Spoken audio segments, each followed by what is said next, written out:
Kasus dugaan perseteruan antara publik figur dan mantan pekerjanya kembali menyita perhatian publik. Kali ini politisi sekaligus aktris senior Rieke Diah Pitaloka turun tangan langsung memasang badan untuk mengawal Hera, mantan ART Erin Taulany, serta Nia, sang penyalur kerja. Tidak main-main, langkah hukum yang diambil kian menajam setelah Rieke resmi menggandeng Lembaga Perlindungan Saksi dan Korban (LPSK) serta menutup rapat pintu damai. Di sisi lain, kubu Erin Taulany tidak tinggal diam. Melalui kuasa hukumnya, mereka menyuarakan pembelaan, menuntut keadilan dua sisi, dan mengklaim mengantongi bukti kuat 100%.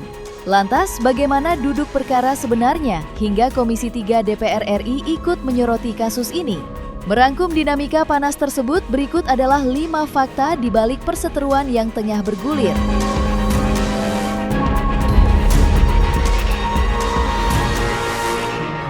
Politisi sekaligus aktris senior Rieke Diah Pitaloka memutuskan untuk turun tangan langsung memasang badan demi membela hak-hak Hera, seorang mantan ART, dan Nia, seorang penyalur kerja.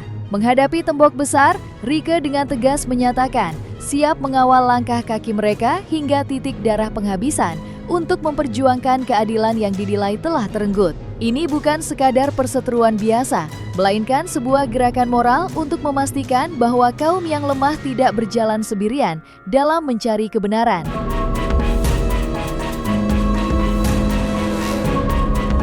Banyak ya Bu, Ibu makasih banyak ya Allah. Diambil lagi sapunya kedua kali. Dia narik baju saya, tangan satunya. Bu, enggak Bu, saya mau keluar Bu, saya mau keluar, nggak apa-apa, saya nggak digaji. Ini orang kaya Bu, tidak bisa kita lawan. Apa iya wanita ini memang tidak bisa disentuh oleh hukum, mentang-mentang kita orang miskin, lalu orang kaya semena-mena terhadap kita. Tidak boleh lagi ada fisik atas nama ini pembantu, bukan PRT. Undang-Undang Perlindungan Pekerja Rumah Tangga jangan hanya jadi macan kertas yang telah disahkan, tapi penegakan hukumnya kita kawal bersama.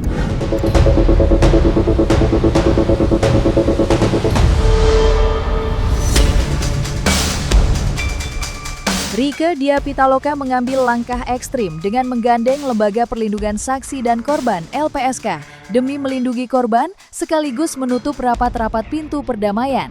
Namun, kubu Erin Taulany langsung merespons dengan cepat. Melalui kuasa hukumnya, pengacara senior Sunan Kalijaga, pihak Erin melayangkan reaksi keras dan menuntut Rieke untuk bersikap adil dengan melihat kasus ini dari dua sisi yang berimbang. Pertarungan argumen dan pembuktian pun kini resmi dimulai di ruang publik.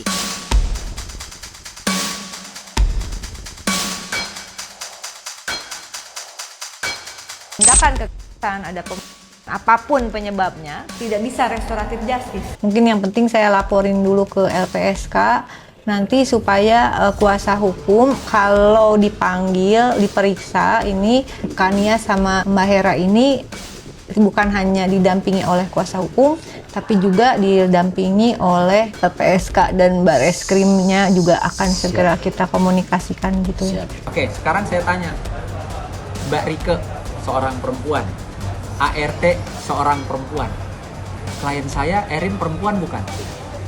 Klien saya Erin warga negara Indonesia bukan? Klien saya punya hak hukum yang sama bukan? Artinya sebelum Mbak Rieke jalan mendampingi, seyogyanya loh, kita nggak maksa, cuma maksudnya seyogyanya jangan mendengar cuma satu pihak. Mbak Rieke harus berdiri di tengah, ya, sebagai wakil rakyat harus berdiri di tengah. Ini rakyat sama rakyat loh, rakyat sama rakyat yang sama-sama dilindungi oleh undang-undang. Panggil kami.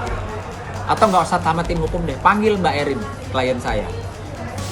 Sama-sama perempuan, Mbak, saya dapat aduan nih dari mantan ART Mbak. Gimana sih Mbak ceritanya yang benar?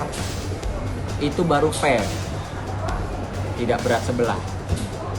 Akan berbeda ketika ART-nya ada di UGD, udah luka parah, CCTV menunjukkan bahwa klien silakan. Mungkin saya juga nggak akan mau menjadi kuasa hukum daripada klien saya. Kalau memang itu keadaannya.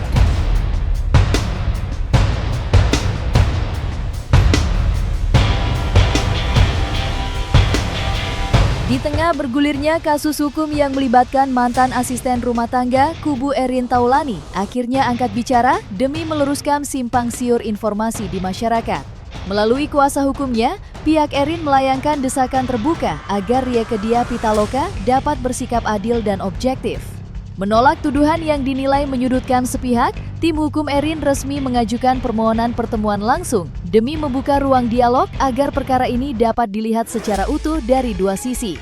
Langkah ini diambil sebagai bentuk transparansi demi menegakkan kebenaran yang berimbang di mata hukum dan publik.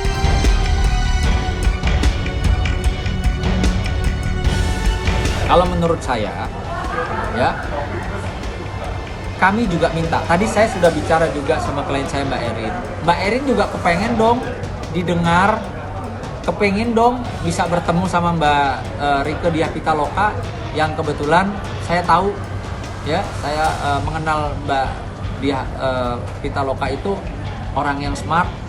Ya, saya juga pernah bersama-sama berjuang dalam kasus kaitan kasus skincare. Artinya Mbak Rieke harus melihat dan mendengar dari dua sisi. Bahkan kami siap untuk diundang oleh Mbak Rieke, ya, menyampaikan ini loh fakta-faktanya yang terjadi. Jadi tidak ada terkesan hukum ini hanya berdiri untuk masyarakat kecil. Atau jangan terkesan hukum ini hanya berdiri untuk seseorang yang gimana gitu. Itu yang kami minta. Kami kalau boleh memohon, ya, memohon keadilan sebagai sama-sama rakyat, sebagai sama-sama warga negara Indonesia. Itu yang tadi disampaikan oleh Mbak Erin kepada saya. Tolong dong Bang, sampaikan, undang saya juga untuk mengklarifikasi.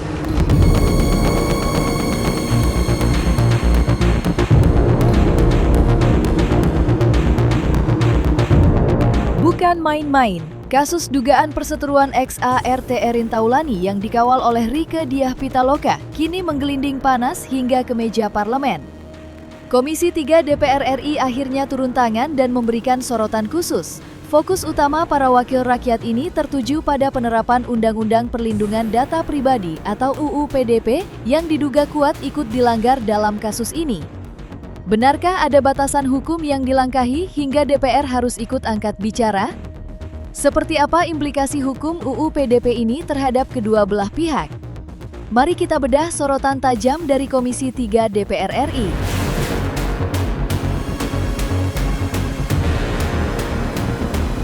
Assalamualaikum warahmatullahi wabarakatuh. Komisi 3 DPR RI menilai penggunaan Undang-Undang Perlindungan Data Pribadi dalam perkara Hera, mantan asisten rumah tangga Erin Wartia, tidak tepat. Hukum tidak boleh digunakan secara berlebihan terhadap masyarakat kecil. Apalagi objek yang dipersoalkan tidak termasuk kategori data pribadi sebagaimana dimaksud di Undang-Undang Nomor 27 Tahun 2022 tentang Perlindungan Data Pribadi. Kalau yang dipersoalkan adalah foto suasana rumah, kendaraan, hingga foto bersama anak-anak atau dokumentasi biasa yang tidak memuat identitas pribadi seseorang, maka tidak memenuhi unsur pidana dalam Undang-Undang Perlindungan Data Pribadi. Tuduhan terhadap Hera tidak tepat karena data pribadi dalam Undang-Undang PDP pada prinsipnya berkaitan dengan identitas personal seperti KTP, kartu keluarga, NPWP, data kesehatan, rekening, dan data biometrik. Semangat pembentukan Undang-Undang PDP adalah melindungi masyarakat dari penyalahgunaan data sensitif atau pribadi dan kejahatan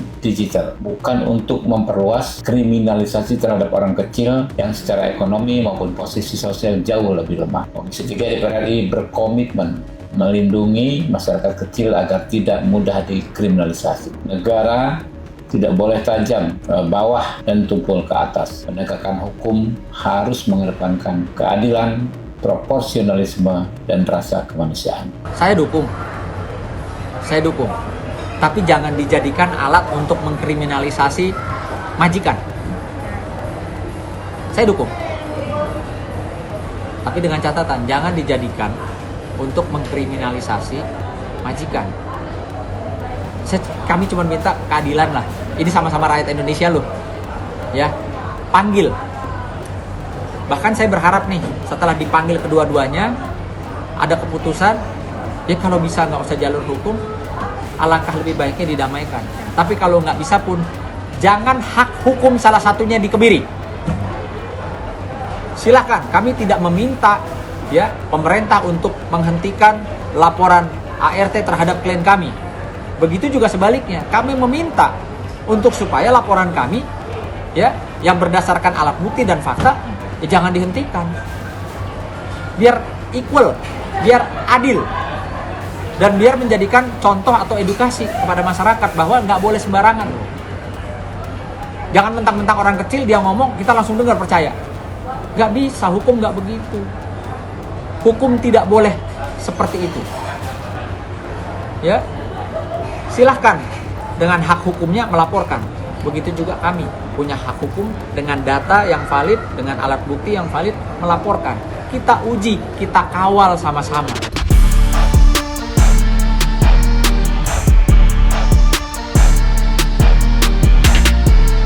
Gera terus-menerus dituding bersalah, Erin akhirnya pecah suara dan siap melawan balik.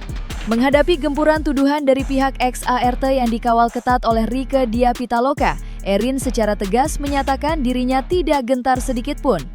Merasa kebenaran ada di pihaknya, ia kekeh mengaku tak bersalah dan menyatakan siap 100% untuk menunjukkan semua bukti pamungkas yang dimilikinya.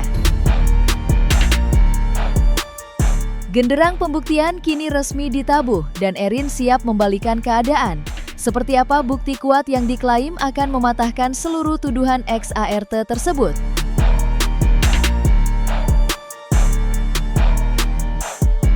Hampir dapat dipastikan oleh klien kami, Mbak Erin, apa yang disampaikan oleh pihak ART itu tidak 100% benar. Gitu loh. Kenapa saya bilang juga tidak 100% benar? Karena inilah momen yang ditunggu oleh klien kami, yaitu dipanggil oleh pihak penyidik Polres Metro Jakarta Selatan atas laporan ART. Pasti kita pengen berikan ekspresi mengedepankan estetika. Jelas tadi mendengarkan.